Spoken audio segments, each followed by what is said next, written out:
제가 회기역에서 버스를 타고 휘경동 저의 집으로 가고 있을 때였습니다. 한 60대로 보이는 여성분께서 버스에서 내리기 직전에 승객들을 향해서 이렇게 외치셨어요. 예수 믿고 구원받으세요 라고 하고 쑥 내리셨어요. 예. 순간 버스 안에는 이 말로 표현하기 애매한 이상한 기류가 흘렀습니다. 그분은 나름대로 전도하셨던 것이지요. 버스에서 그렇게 외치기까지 얼마나 용기가 필요했겠습니까? 저는 크리스천으로서 복음을 전하려는 그분의 열정을 정말 존중하고 참 좋게 봅니다. 그러나 한편으로는요, 의문이 드는 것도 사실이에요. 여러분, 그 여성분은요, 버스에서 복음을 전한 것입니까? 예수 믿고 구원받으세요. 기독교의 핵심인 예수, 믿음, 구원을 말했으니 복음을 전했다고도 할 수 있습니다. 하지만 한 번 더 생각하면 그러지 않을 수도 있는 거예요. 만약 그분께서 이단에서 나온 분이시면 어떻게 되는 것일까요? 제7일 안식교, 여호와의 증인, 구원파 등도 예수님을 믿어야 구원받는다고 가르치고 그렇게 전도합니다. 한국에만 재림 예수가 30명 이상이 있다고 해요. 만약 그분이 말한 예수가 사이비 이단 교주를 염두에 둔 예수라면 복음을 전했다고 할 수 있겠습니까? 그럴 수 없겠죠. 그분이 말한 예수님이 누군지, 그분이 말한 믿음이 무엇인지, 그분이 말한 구원이 무엇인지 정확히 알기 전에는 이 문장만 가지고는 복음을 전했다 안 했다 평가할 수가 없습니다. 이에 대해 혹자는 이렇게 반박할 수도 있어요. 아니 목사님, 예수 이름 자체에 권세가 있으니 그렇게 말한 것만으로도 역사가 일어나지 않겠습니까? 여러분, 그렇지 않습니다. 예수 믿고 구원 받으세요 라는 말 자체는, 문장 자체는 판타지 소설 해리포터에 나온 아부다 카다브라와 같은 마술 주문이 아니에요. 그 단어를 말하기만 했다고 역사가 일어나는 게 아닙니다. 제가 주일 아침부터 다소 이런 곤란한 문제 제기를 하는 이유는요, 지금 우리가 묵상하고 있는 로마서가 전하는 복음을 한 번 더 우리 성도들이 생각하도록 도전하기 위해서예요. 우리는 복음, 믿음, 구원이라는 말을 아주 자주 사용을 합니다. 하지만 실상은 그것이 무엇을 의미하는지 제대로 알지 못하고 사용할 때가 많이 있습니다.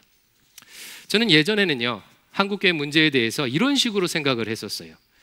한국교회 문제는 교인들이 알기는 잘 아는데 아는 대로 행동하지 않는 것이 문제다라는 식으로 생각을 했습니다. 물론 그런 측면도 있겠지요. 그러나 제가 목회를 하면서 보니까 하면 할수록 그게 아닌 것 같아요. 애시당초 알기를 잘못 알고 있다는 느낌을 많이 받아요. 자기가 생각하는 믿음을 가지고, 자기가 생각하는 하나님을 믿고, 자기가 생각하는 구원을 추구한다는 느낌을요 많이 받습니다. 성경을 말하는 하나님을 믿는 것이 아니라 자기 생각을 믿는 거죠. 이것은 우상 숭배의 한 종류인 자기 숭배가 아니겠습니까? 이에 저는 몇 주 동안 로마서에 나온 핵심 개념들을 로마서의 관점으로 설교를 하려고 합니다. 살펴볼 핵심 개념은 오늘 본문 1장 16절 17절에 나온 개념들인데요, 같이 한번 읽어볼게요. 16절 17절 시작. 내가 복음을 부끄러워하지 아니하노니 이 복음은 모든 믿는 자에게 구원을 주시는 하나님의 능력이 됨이라.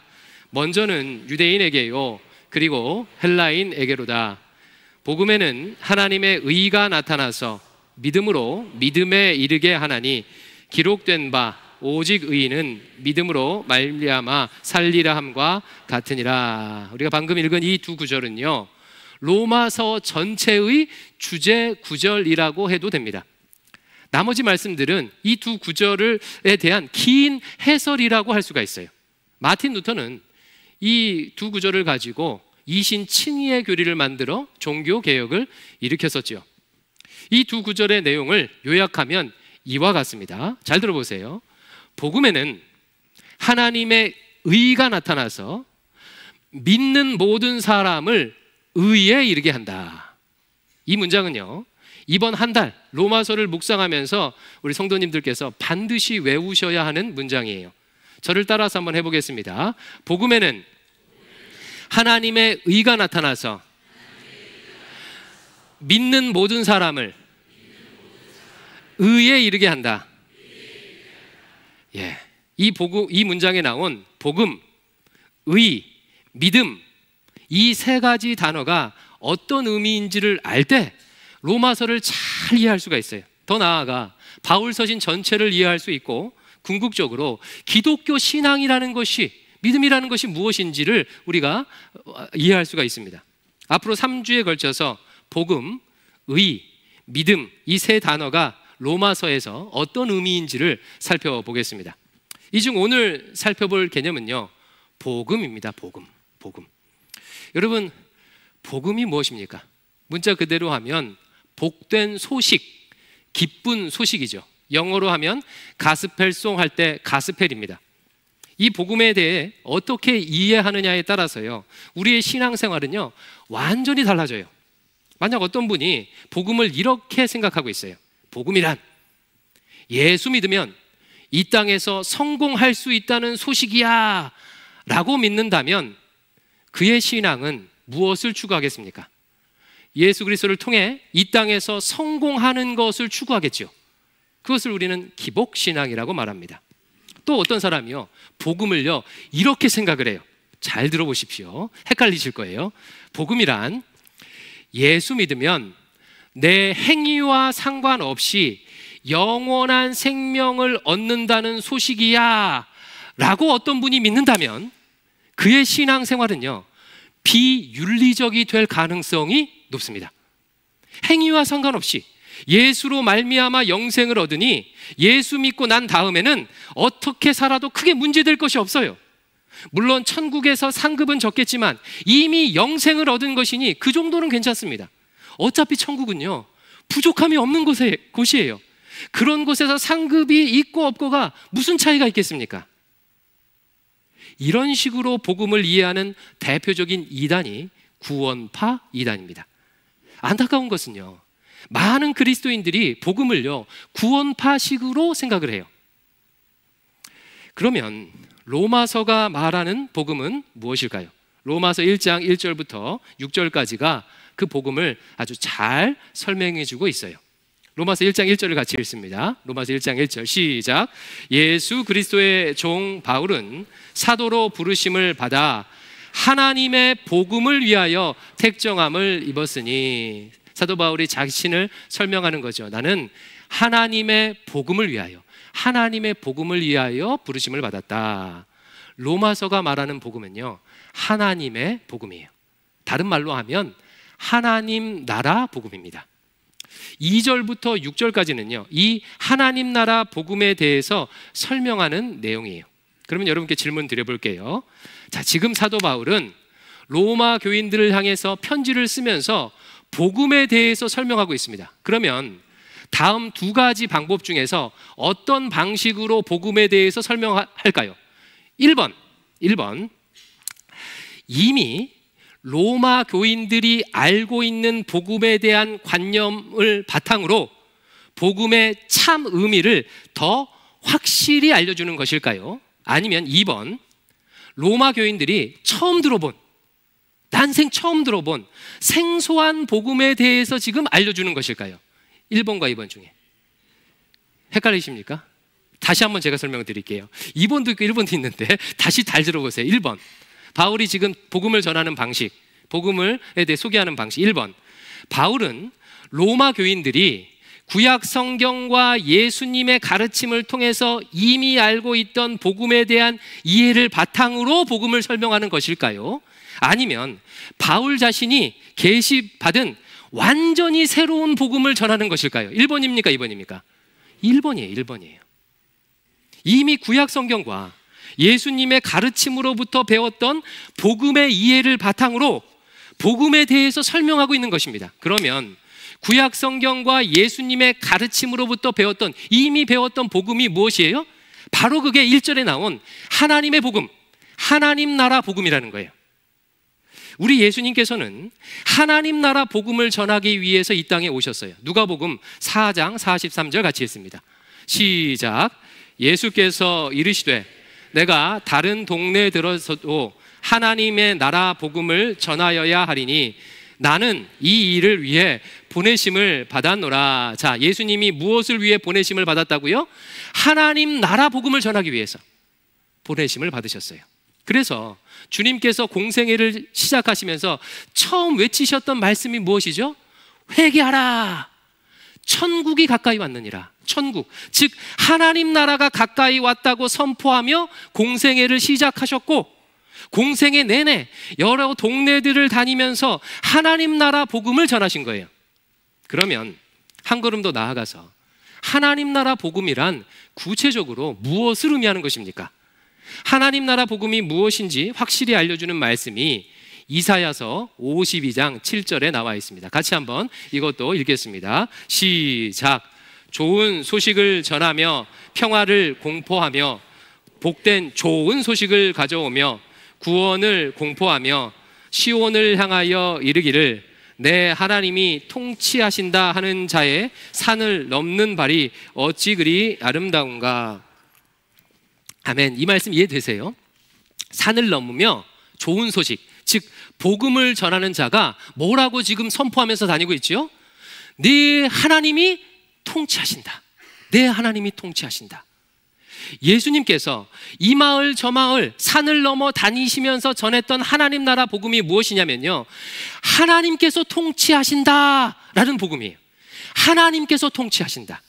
즉 하나님 나라 복음이란 하나님이 통치하신다, 하나님께서 다스리신다는 소식입니다. 이것이 신구약 성경 전체가 말하는 복음이에요.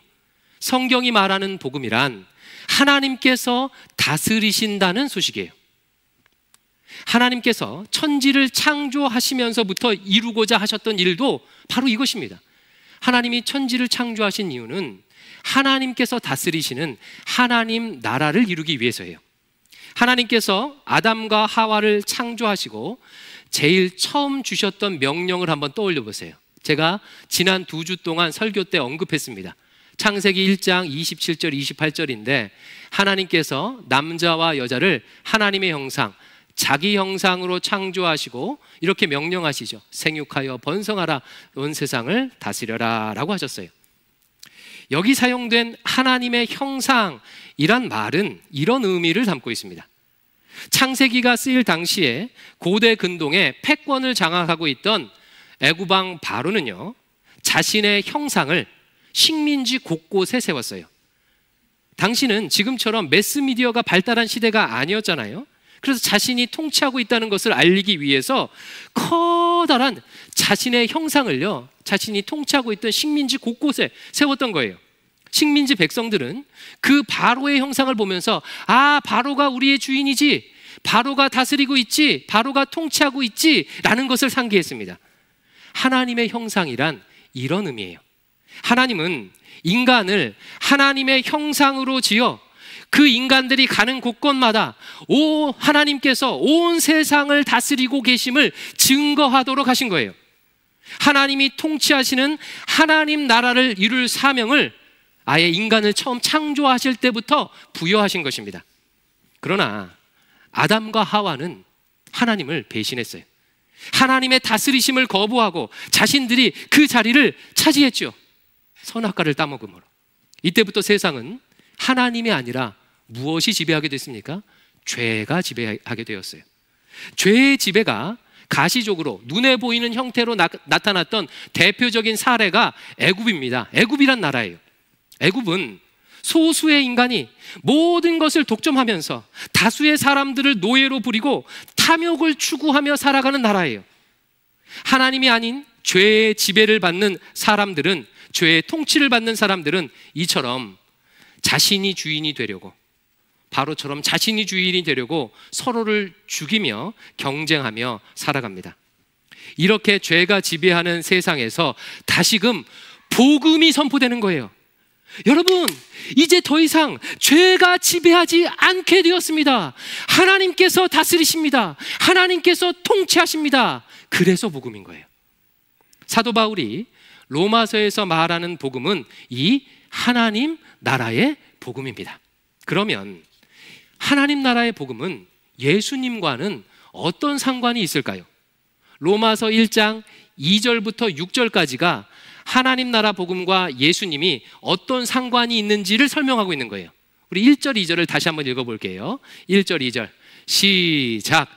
예수 그리스도의 종 바울은 사도로 부르심을 받아 하나님의 복음을 위하여 택정함을 입었으니 이 복음은 하나님이 선지자들을 통하여 그의 아들에 관하여 성경에 미리 약속하신 것이라. 1절에 나온 하나님의 복음을 2절에서 설명하고 있지요. 이 복음은 하나님이 선지자들을 통해서 그의 아들에 관해 구약 성경에 미리 약속하신 거야. 구약 성경은요, 어떤 약속을 하고 있습니까? 나중에 하나님의 아들이 오셔서 하나님 나라를 이룰 것을, 하나님의 통치를 실현할 것을 구약 성경에 약속하고 있어요. 그게 메시아 예언이잖아요. 구약 성경에 예언된 하나님 나라를 이룰 그 아들이, 그 메시아가 누구라는 거예요? 예수 그리스도라는 거예요. 3절과 4절은 이를 조금 더 자세하게 설명합니다. 제가 읽어드릴게요. 그의 아들에 관하여 말하면 육신으로는 다윗의 혈통에서 나셨고 성결의 영으로는 죽은 자들 가운데서 부활하사 능력으로 하나님의 아들로 선포되셨으니 곧 우리 주 예수 그리스도시니라. 아멘. 혈통으로는요, 다윗의 자손으로 나신 분이에요. 그리고 십자가에 달려 죽으시고 부활하신 예수님께서 하나님의 통치를 이 땅에 실현하신 하나님의 아들이라는 것입니다. 그러면 예수님은 어떻게 하나님 나라를 이루셨나요? 여러분, 제국의 왕들은 어떻게 자신의 나라를 세우지요? 제국의 왕들은요, 한결같아요. 똑같습니다. 제국의 왕들은 어떻게 자신의 나라를 세우냐면 칼과 창과 무력으로, 돈의 힘으로 전쟁을 일으켜서요 자신의 나라를 세웁니다. 그러나 우리 주님께서는 전혀 다른 방식으로 하나님 나라를 이루셨어요. 4절 상반절 성결의 영으로는 죽은 자들 가운데서 부활하사 하나님 나라를 이루신 거예요. 예수님의 십자가 죽음과 부활을 말하는 것이지요. 우리를 위해 친히 자신의 생명을 내어주심으로, 또한 사망 권세를 깨고 부활하심으로 하나님 나라를 이루셨어요. 죄가 지배하는 세상의 방식과는 완전히 다른 방식입니다. 세상은 힘으로 억압해서 지배권을 획득해요. 그러나 주님은요, 낮아져서 희생하는 방식으로 하나님의 나라를 이루십니다. 그런데 더 놀라운 게 있어요. 오늘 본문은 정말 더 놀라운 사실을 가르쳐 줍니다. 이렇게 십자가에 달려 죽으시고 부활하신 주님을 하나님께서 하나님 나라의 통치자로 삼으셨다는 거예요. 4절을 다시 한번 읽어볼게요. 4절이요. 4절 시작. 성결의 영으로는 죽은 자들 가운데서 부활하사 능력으로 하나님의 아들로 선포되셨으니 곧 우리 주 예수 그리스도시니라. 이 말씀 계속 띄워주세요. 본문을 보면 부활하신 주님이 하나님의 아들로 선포되었다고 기록하고 있죠. 근데 좀 번역이 아쉽습니다. 여러분, 질문 드려볼게요. 그렇다면 예수님께서 부활 이전에는 하나님의 아들이 아니셨습니까? 그렇지 않죠. 부활 이전에도 이미 하나님의 아들로 선포되셨어요. 예수님께서 세례 받으실 때를 생각해 보십시오. 예수님께서 세례 받으실 때 하늘에서 소리가 들렸습니다. 하나님께서 말씀하셨어요. 이는 내 사랑하는 아들이요, 내 기뻐하는 자라 라고 하나님께서 선포하셨어요. 그러면 지금 이 본문 4절은 무슨 뜻일까요? 4절은요, 이렇게 번역하는 것이 더 좋습니다. 잘 들어보세요. 죽은 자들 가운데서 부활하사 능력으로가 아니라 능력을 가진 하나님의 아들로 선포되셨으니, 즉 통치권을 가진, 하나님 나라의 통치권을 가진 하나님의 아들로 선포되셨으니, 이것입니다. 내려주셔도 좋아요. 하나님께서 부활하신 주님을 하나님 나라의 통치권을 가지신 분으로 세우셨다는 그런 의미입니다. 예수님께서 하나님 나라의 왕, 하나님 나라의 주인이 되신 거예요. 하늘과 땅의 모든 권세를 가지신 분이 된 거예요. 모든 사람들이 예수님 앞에 무릎을 꿇고 예수 그리스도께서 주시라고, 예수님이 주시라고 고백할 수 있게 하셨다는 거예요. 여기까지의 내용 잘 따라오셨죠? 요약해 드릴게요. 첫째, 성경이 말하는 복음이란 무엇입니까? 하나님 나라 복음. 두 번째, 하나님 나라의 복음은 구체적으로 무슨 의미죠? 하나님께서 통치하신다, 다스리신다. 세 번째, 예수님의 십자가와 부활로 하나님의 통치가 이 땅에 임하게 되었다. 네 번째, 예수님께서 하나님 나라의 통치자가 되셨다. 이것이 로마서가 말하는 복음이에요. 좀 기니까 제가 이 복음을 한 문장으로 요약을 해드릴게요. 로마서가 말하는 복음을 한 문장으로 요약하면 이렇게 됩니다. 예수님의 십자가와 부활로 하나님 나라가 임하였고 이제 예수님께서 통치하신다, 이렇게 요약할 수가 있어요. 여러분 표정을 보니까 이것도 깁니다. 이런 표정인데 제가 조금 더 줄여드릴게요. 더 줄이면 이렇게 요약할 수가 있어요. 십자가에 달려 죽으시고 부활하신 예수님이 다스리신다. 이것이 로마서가 말하는 복음입니다. 여러분, 그러면 이 문장, 십자가에 달리시고 죽으시고 부활하신 예수님이 다스리신다, 이 복음의 방점은, 강조점은 어디에 있겠습니까? 예수님의 주되심, 다스리심에 있는 거예요. 왜요? 성경이 말하는 복음이란 하나님이 다스리신다는 소식이기 때문이에요. 우리가 인정하든 인정하지 않든 우리는 무엇인가의 지배를 받으며 살아가요. 마치 출애굽 이전에 이스라엘 백성들이 태어날 때부터 애굽의 지배를 받으며 살았던 것과 비슷합니다. 태어난 모든 인간은요, 그냥 태어날 때부터 죄의 지배를 받으며 살아가는 거예요. 물론 현대인들은 그렇지 않다고 주장할 수 있겠죠. 무슨 소리입니까? 내가 누구의 지배를 받다니요? 저는 그렇지 않습니다. 저는 자유롭습니다 라고 말할 거예요. 그러나 한 번 더 생각해 보십시오. 나는 자유롭다고 할 때의 자유는 무슨 의미겠습니까? 내 마음대로, 내가 생각하는 대로 산다는 그런 의미 아니겠습니까?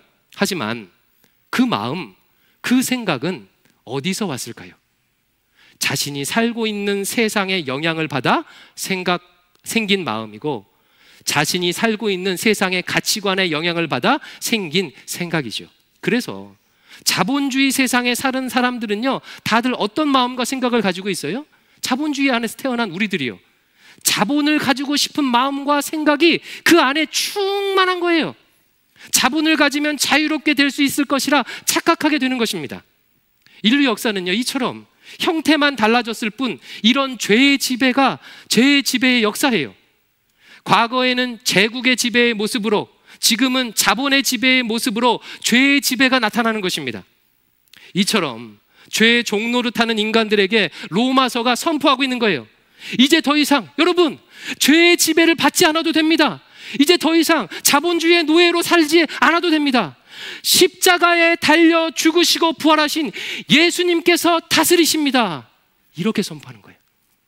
사랑하는 성도 여러분, 예수님의 다스리심을 받을 때 참 자유를 얻을 수 있는 것입니다. 예수님은요, 우리를 창조하신 하나님이세요. 예수님의 다스림 안에서는요, 가면을 쓰고 살 필요가 없습니다. 페르소나, 가면 쓰고 살 필요가 없어요. 세상의 옷을 입으려고 경쟁하며 살 필요가 없습니다.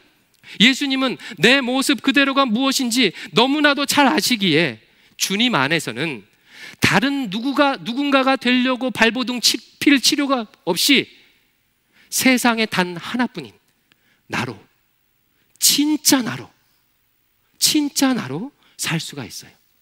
어떤 옷을 입지 않고 벌거벗은 채로 있어도 부끄럽지 않은 모습으로 주님 안에서는 살 수가 있다는 거예요.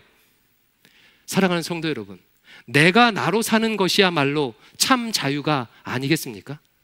진리를 알지니 진리가 너희를 자유케 하리라는 말이 이런 뜻이에요. 성경이 말하는 자유란 내 생각대로 내 마음대로 하는 자유가 아닙니다. 하나님이 창조하신 내 모습 그대로, 내 존재 자체로 그대로 살 수 있는 자유예요. 예수님의 다스리심 안에서는 그 자유를 누릴 수 있다는 거예요. 뿐만 아니라 주님은 우리를 영원한 생명으로 인도하시지요. 죄는 언제나 죽음으로 사람들을 인도해요. 제국의 질서, 자본의 질서를 따라 살아보십시오. 항상 죽음이 도사리고 있습니다. 자본주의 질서 안에서는요, 많은 것을, 많은 자본을 소유해야 인간답게 살 수가 있어요. 그러니까 많은 것을 소유하려고 하다 보면요, 서로 경쟁하면서 다른 사람도 죽이고 나도 죽게 됩니다. 내가 집을 여러 채 가지게 되면요, 누군가는요, 집 없이 고통하게 되는 거예요. 다른 가게가 안 돼야 내 가게가 장사가 잘 돼서 내가 살 수 있게 되는 것입니다. 이것이 죄가 지배하는 세상의 특징이에요. 여기서 끝이 아니지요. 혹시 경쟁에서 승리해 많은 것을 소유한다고 할지라도 그것은 성공이 아닙니다. 남을 짓밟으며 많이 소유한 자는 결국 하나님의 심판대 앞에 서서 다른 일을 착취하고 힘들게 했던 죄값을 반드시 치르게 될 것입니다. 그러니 죄의 지배 아래에서 살아가는 동안에는요, 서로 죽고 죽이며 살고 죽어서도 하나님의 진노의 심판을 받아 영원히 죽는 것입니다. 반면 예수님이 다스리시는 하나님 나라는요, 그렇지 않아요. 남과 비교할 필요가 없습니다. 자기 자신으로 주님께서 내게 부여한 그 정체성으로 살아가면 되는 거예요. 그 자유를 누리면 됩니다. 동시에 타인을 향해서는요, 그 타인을, 이웃을요, 내 몸과 같이 내 이웃을 사랑하며 사는 거죠. 이웃에게 생명과 자유를 주는 삶입니다. 또한 육신의 생명이 끝나고서는요, 영원한 하나님 나라에서 영원한 안식을 누릴 수 있습니다. 왜요? 주님은 우리에게 영원한 안식을 주실 수 있는, 영생을 주실 수 있는 그런 권한을 가지신 하나님 나라의 왕이시기 때문에 그렇습니다. 말씀을 맺겠습니다. 로마서의 복음은요, 하나님 나라 복음이에요. 바울은 예수께서 죽으시고 부활하심으로 하나님 나라를 이 땅에 이루셨고 예수님께서 하나님 나라의 주가 되셨다고 선포합니다. 그래서 오늘도 우리가 예수 그리스도를 주로 고백하며 기도하지 않았습니까? 예수 그리스도 우리 주인.